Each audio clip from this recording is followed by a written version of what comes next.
Таң калыштуусу, бул менин сөзүм мисал катары. Кээ бир туугандарыбыз канча жылдан бери намаз окуйт, сабак окугам дейт. Амал кабыл болуш үчүн 2 шарт бар го.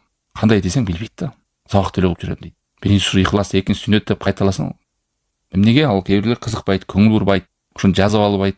Хотя ушул негиз дайыма сизде болуш керек, бул тараза. Бир амалга сооп жазылышын каалап, Аллах Тааланын мурадын кааласаңыз, ошо тараза менен салат. Сиз ыхлас менен кылып атасыз. Дүйнөлүк максат үчүн эмеспи, башка бирөө үчүн эмеспи? Жүрөгүңүздү карап көрөсүз.